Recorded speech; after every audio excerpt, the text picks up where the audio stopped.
มา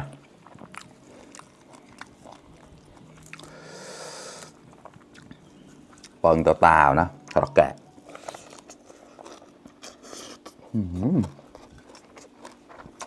ข้อมันก็ซ้ำในฮอร์อ้าวสวัสดีทุกคนครับไก่เราตะเยี่ยงวันนักเลี้ยงเชียร์ปองประนงนะก็แขวะมาแล้วแขวะใส่กระแลดูหน่อยไม่โดดเราได้เลี้ยงเชียร์ก็อย่ากระแลนะ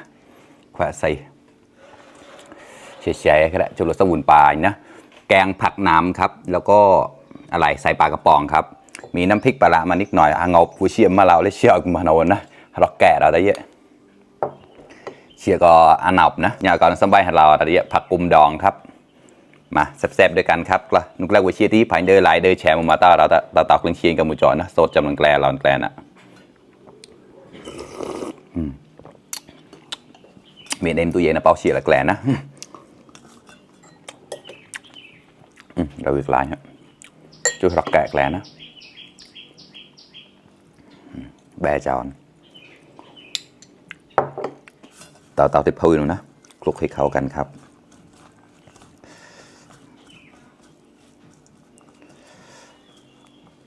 กล้าแล้วกล้าพอ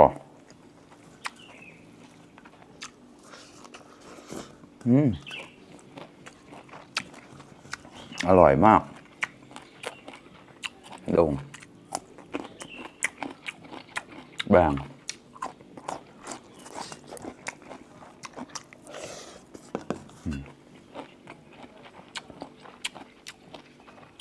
นี่ก็ตายจอดใบเรากันแล้วชื่อในคอมเมนต์นี่นะมา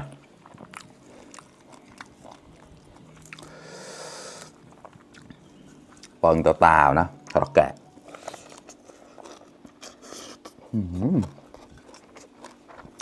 ข้อ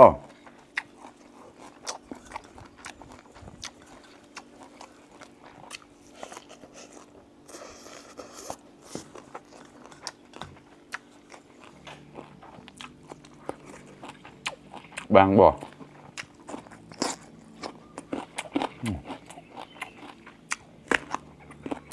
บอกค่ะ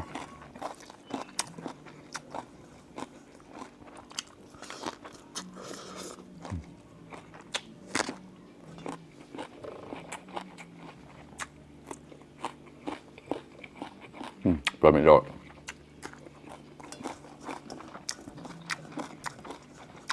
ก็กูเสียปอนก็มันจอดได้เยอะกว่า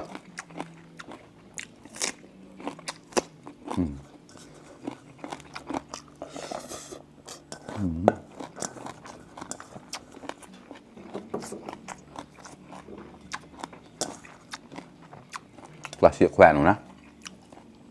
เนี่ยกาแหล่ปลากระป๋องครับใส่มะปางดองจะรสชาติจะออกเปรี้ยวๆนะครับเปรี้ยวๆนัวๆอะไรประมาณเนี้ยนี่ก็เครื่องเชียร์มันก็รอแควะใส่กระแลแล้วก็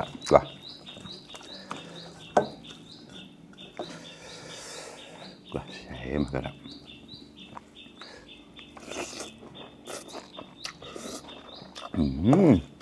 คออร่อยมาก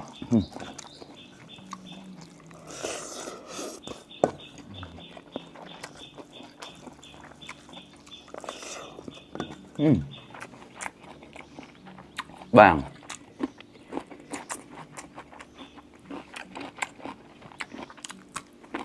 เชือกในกลาง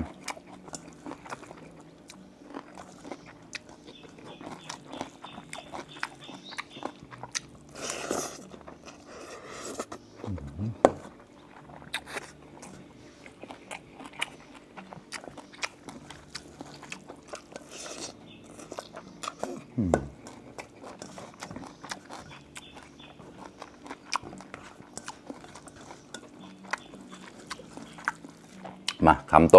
บอกตัวเตาเราได้เยอะ